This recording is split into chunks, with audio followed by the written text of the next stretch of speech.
What this is all about is your right to freedom of speech.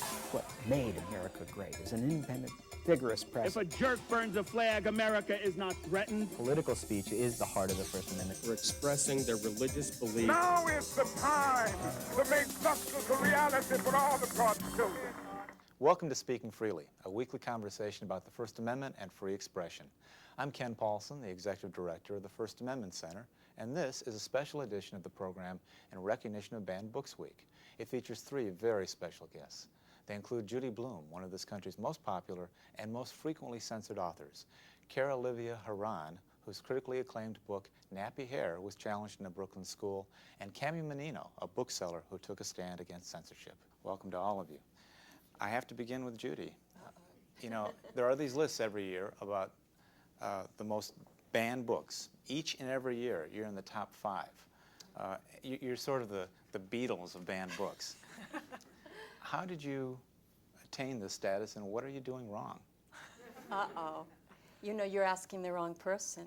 It's never the person who wrote the books is always surprised. You have to ask the people who banned the books. I can go back to 1980, and I can say to you, of course I remember, you know, what was it? It was a shock to me. It was anything to do with sexuality, which for my characters was puberty, any language that people found offensive, sometimes lack of moral tone, whatever that is. I think it has to do with hitting the kids. I didn't hit them over the head with right and wrong. Gosh, what else? Were you writing a different kind of book than existed in 1968 before you began writing? Well, I never thought about that. You know, I mean, I was a young woman who sat down to write books and to be as honest and truthful as I could be. I remembered very well what it was like to be in 6th grade, and that was when I started. It never occurred to me in my wildest dreams, one, that people would actually read my books or write to me about them, and 2, I mean, the idea of banning a book, this is America. It was such a shock to me, and I had nowhere to turn. I didn't have the publishers behind me. No one was doing anything. It was all, we don't talk about this. It was shocking and sad. And you had like a 10-year period of successful books before the censorship really kicked in. It wasn't the 80s that you really began to see 1980 was yes. But there had been some. I mean, there was a woman who called me after Are You There, God? It's Me, Margaret was published. She just looked me up in the phone book, and she said, are you the one who wrote that book? And I was really excited, and I said, yes. And she called me a communist, and she hung up. So, you know, there we are.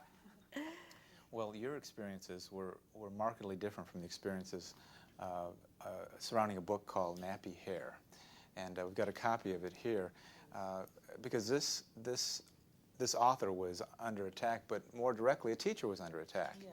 And one of those wonderful stories, the author runs to the rescue. Can you talk a little bit about Nappy Hair, what the book's about, and how you first heard about kind of the outrage directed towards this book? The book was actually started out as a recording of my Uncle Richard telling the story of my own nappy hair. It's a very personal story. The story has been growing since I was a little girl and was born with the nappiest hair in my family. And I was teaching at Harvard a course in oral poetry, and I just recorded it to share with the class. I had actually no intention of making a children's book out of it, but I shared it with an African-American audience. They loved it so much, I decided to go for a children's book because of popular demand. So you can imagine how surprising it was to have somebody disagree with it and telling me I was told, you know, that I sold my race down the river and that sort of thing. But the actual, what happened, I was teaching in California. I was looking, you know, at television or something in the evening and got a phone call. This voice, hello, are you Carolivia Herron? The same sort of thing. Yes, and did you write this book called Nappy Hair? And the same sort of, oh boy, what's coming up next? You know, some invitation to do this, that, or the other. And yes, and said, did you hear what happened? And this strange sound in her voice.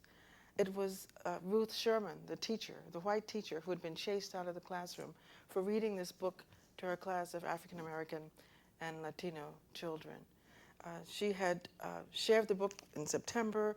It was November. One parent became upset, returned to the school with 50 people, called all the major networks, so they had cameras out in front of the school, and went into the school and chased her out into the cameras, so that you actually got the pictures going around the world in about 10 minutes. And this was her voice that night. She said everybody told her not to call me. She found me on the internet, but she was determined to call me because she wanted to know, what did I do wrong? There were a couple of interesting twists too, in that they weren't objecting to the book so much as the photocopies of the book, which meant they were looking at pictures that were much more dark and contrasted, and the people who objected to it were generally African American parents. We're 100% African Americans. I don't think any other group complained about it, and I think the darkness of the photocopies was one of what I consider the three problems. The second has to do with the fact that the teacher is white, and the third is the true core of the problem, the word nappy, being a black-on-black insult in many African American families and communities. You can. I mean, my family didn't do it, my immediate family, but I can remember people saying, get your nappy-headed self over here. You can't go outside with me with those naps on your head, that sort of thing. And little girls hearing that all your life, of course, by the time you get to be a teenager or an adult, you don't want to hear the word nappy again. And the wonderful story, the rest of the story is the way you actually jumped in and defended this. Yes, I was in New York within 48 hours. I actually went to Brooklyn and could not get into the school. When I tried to talk to the people there, and then I went on several television appearances, and I went anywhere, anytime to defend her, no matter what it took. And indeed, I ended up having to leave my position there because I felt that it was too important. The gift to be a writer is too great, and you can't say, well, I have this requirement to do this other small thing. And it was very hard, but I had to leave what I was doing. You've been an educator at prestigious institutions. What does it tell you? What does it say when parents rise up in anger about that kind of content being taught in a classroom? I'd like to know, first of all, they didn't read the book, and it's so hard to, what can you say when they don't read it? And on one hand, they say, well, why should we read it? We think it's a bad book, so we don't want to spend our money on it. And so they don't read it, and then they protest it, and they feel like they don't need, the people who tell them what the book is like are not telling them the truth, and they feel like they don't want to spend any money on a book that they may not like. But there's the library. There are all kinds of ways to find out, the content of a book, and it means that people are rather ignorant, quite frankly. I mean, that's what else can you say? I actually met the very person who called, the one parent who was complaining about the book. I was going to ask you how that happened in the first place. Was it a child who went home and said, we heard a story today in school? No, the teacher photocopied the book. The children realized these children could not read at all. There were third graders who could not read. And Ruth did everything she could to get them to read. She got this book, and because it's a call and response book, each child got to answer back their own little part, do a little dance, and all the kind of fancy stuff. And they loved the book so much they begged for a copy, and that's where the problem began. She made a photocopy. Every child had one. It just so happened that one parent saw a photocopy, and that began the problem. So there's a lesson in here: obey the copyright laws. Well, no, that's problematic for me. A $17 book and a poor little school. What can you expect the teacher to do? Yeah. Of course. After all. Of course, you were ahead of Napster. That was your files were being downloaded to young people. Yeah. There are a lot of heroes on this stage, and in your case, you fight for a teacher who taught your book. In your case, you decided to defend a book that had been banned from the local school, and it couldn't have been necessarily a safe position to take as a businesswoman in town.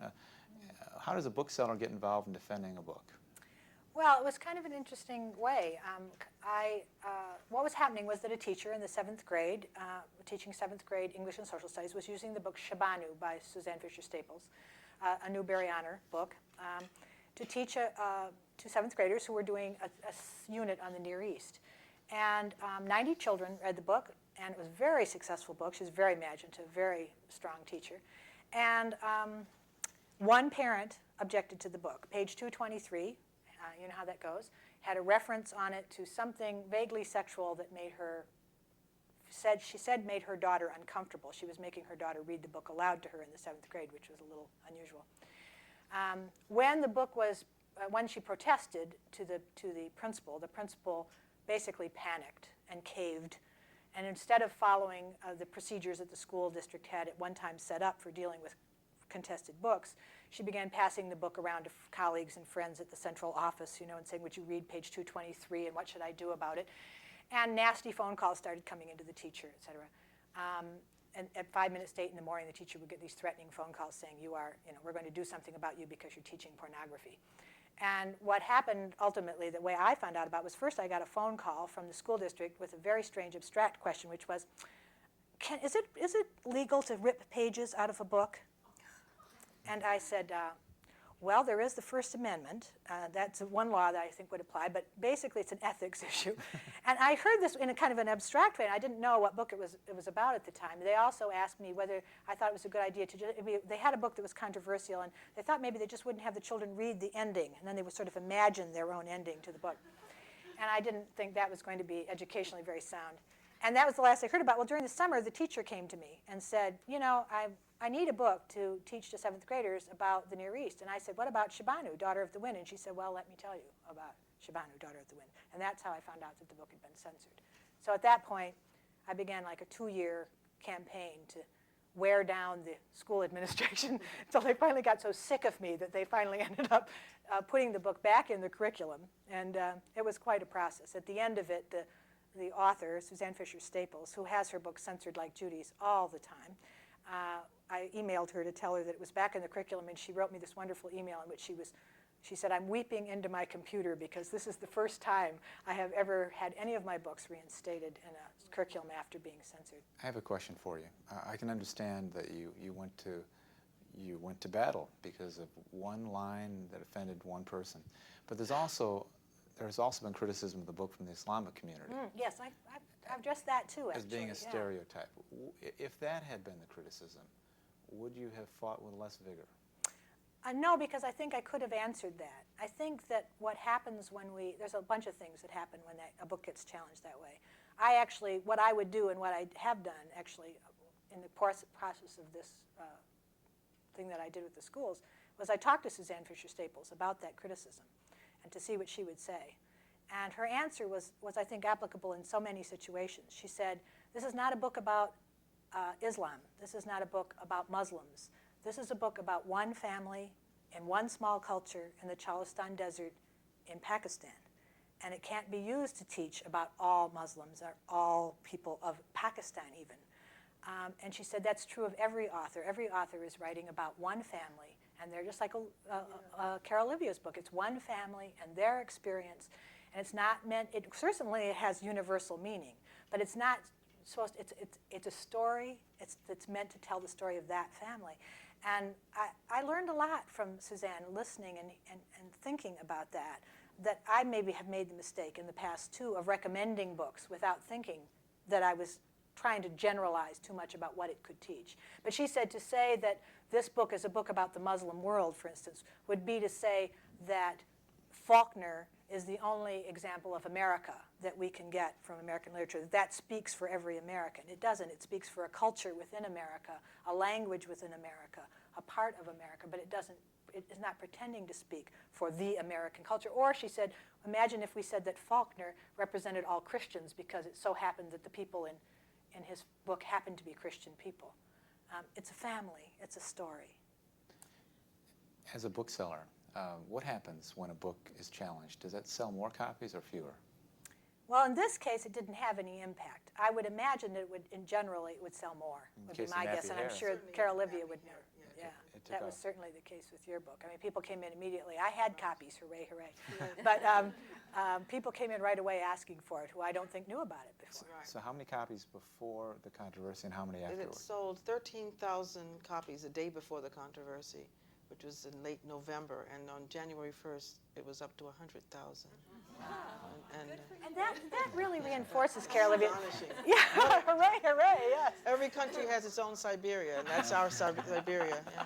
Nevertheless, we would rather not. It's true. Isn't that funny? Be censored. And what I'm hearing here is very interesting because we're hearing two examples of books that were challenged because they offended this group or that group. Really, I mean, I'm not talking about page 200 and whatever, Right, and whatever right, that yes. reference to sexuality is, which is different. I mean, this is a growing problem. I see it as a growing problem where it was once, you know, the extreme religious right that came after my books. It's as if everyone now has permission. Well, I don't like that, and that's offensive to my child.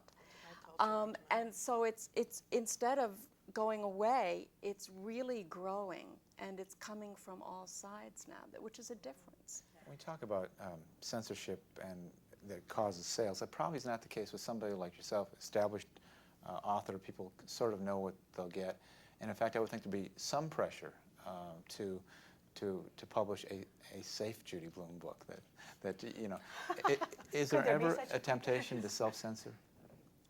Self-censor is very dangerous, and I think the more we are aware as authors of, uh-oh, this is going to get me in trouble, it's dangerous. I'm really happy that I wrote what I wrote before I knew about any of this.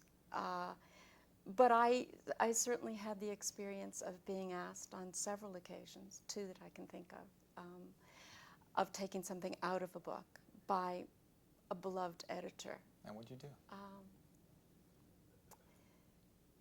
This is so hard.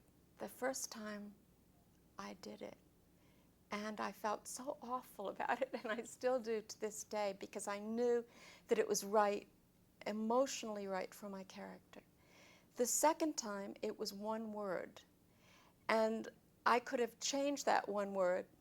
The only word, by the way, the F word in this book, spoken by a very, very angry 15-year-old, an extremely articulate 15-year-old in an articulate family, so that the word was very powerful when he used that.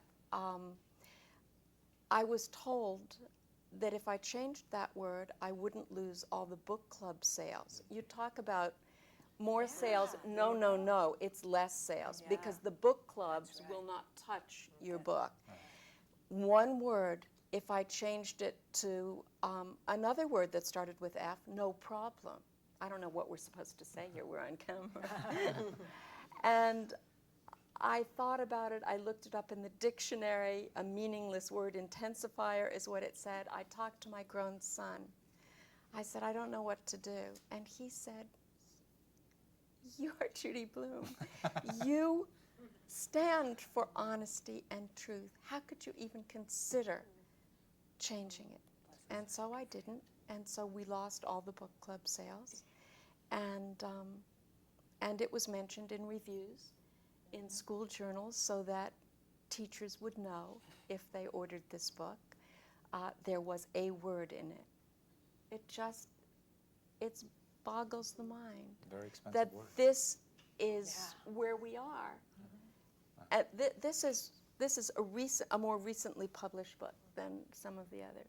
You know, another trend we hear of today that you didn't see early in your career is a concern, I think, about the occult, witches, the supernatural, and of course the backlash against Harry Potter. What do you make of that? Any thoughts on that? Well, I think there was a very interesting article, actually, in the Horn Book, on the May-June edition of this year of Horn Book, in which a conservative Christian tried to explain to all of us why this was a problem. And it was a very good article, because it kind of helped me to at least step back long enough, take a deep breath, and understand that for some people, witchcraft is real. You know, it is the working of the devil in the world, and putting your child in the way of witchcraft is putting them in front, she said, of a bus, you know, about to hit them.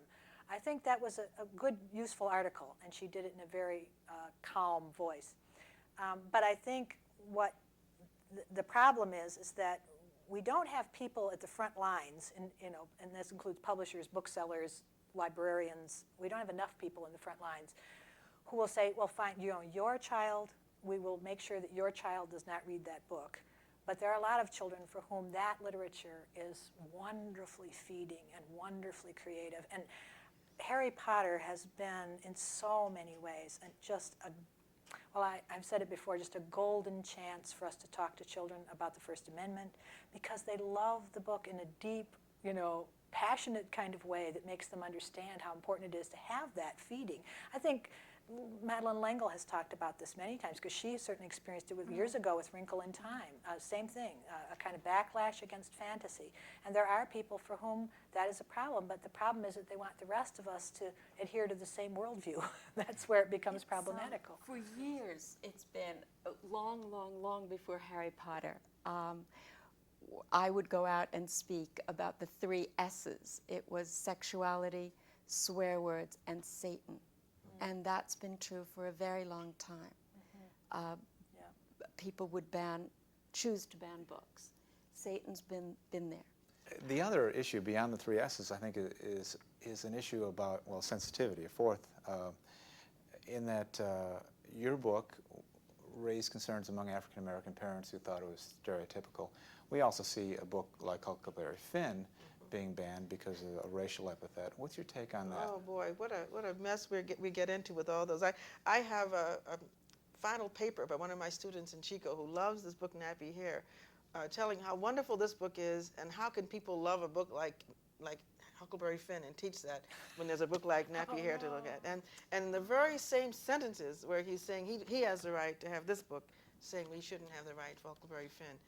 The N-word can hurt so bad that there needs to be some little bit of education before you get into it. And again, my wonderful father, when I first read that book, he sort of sat me down and told me, you know, what the book was doing and all this sort of thing. And I admired the book so much that I actually went around when I was in high school and in college and would dramatize the part of Jim to try to get people to see what I felt was really going on. I'm very much hey, you know, Let's hear it Samuel from Mark Clemens, Twain. he's wonderful. I can't stand the thought that people are going to throw out Huckleberry Finn and put Nappy Hair in. You know, that's not the way. Let me ask, one of the things people who work in the area of fighting off censorship, we tend to demonize people who want to censor. There is a sense that, you know, these are the people who walk into walls and they're not well read and they're just determined to shut out the world. But are there times when a parent could go to a school administrator and say, look, my son or daughter is reading this in the 4th grade and it's really not appropriate? Would that always be wrong? I think a thoughtful parent coming into school to talk about something is always welcome. It's the zealot that we all jump away from. Thoughtfulness is appreciated always. Is it then that teacher's job to change the book? I don't know. Well, I'm hoping that the decision, people make bad decisions. I mean, not every book that's taught in the public schools is a wonderful book. I mean, I think we can all agree to that. There are books, I mean, I've known people who've read Goosebumps books aloud to 3rd grade, and I think, you know, I'd let them read them themselves. That doesn't seem to me to make a very good read aloud. I agree with Judy. I mean, I think if someone came in and said, you know, I really want to question whether this is really appropriate for somebody in the 4th grade, I would want to talk about that. And it would depend on what the person said, that I might not teach that book again. But they would have to be awfully convincing if I'd thought, which we would hope ahead of time teachers had, about appropriateness before they selected the book. I find my bigger problem with teachers is not taking risks, but you know, it's that they're not taking risks. Not that they are and getting in trouble. It's that they're censoring before the book ever reaches the child. I'm getting teachers saying, well, no, I really can't take that book because it has a witch on the cover. I really can't take that book because I've heard it has this or that in it. And in fact, I just had it last week. I mean, I have it almost weekly that I deal with this in one way or another, either with a parent or with a teacher. And so what I'm worried about is a sort of blanding out. And when the teacher that taught Shabanu, who was the most wonderful woman, I mean, she should really be here. She was the genius behind how the book was taught. And when at the very end of this process, the final salvo was somebody at the administration calling her in and saying to her, well, why would you want to teach a controversial book? Oh. And she had the most wonderful response. She said, well, can you name any book that is meaningful and meaty that I could teach that wouldn't be controversial to someone? You know, any book that really has content, someone is going to be offended by it. It's only the most bland kind of literature, the kind of formulaic literature with no voice and no character and no whatever, that's going to meet the test of no, but everybody's going to be yawning, but no one will be offended. I do want to speak on behalf of the publishers for a moment, because after years and years and years of running scared, and I'm not saying that they still aren't scared, but I think I see a new dawn coming where they've had it. They've had enough, and they are beginning to be willing to take some risks again. And I think maybe the Harry Potter controversy, or maybe they've just seen how well Scholastic has done with it. But I hope that I do see this, that the fear is lessening, and they're beginning to stand up. A wonderful conversation. Thank you all for joining us today. I'm Ken Paulson, back next week with another conversation about the First Amendment and free expression. I hope you can join us then for Speaking Freely.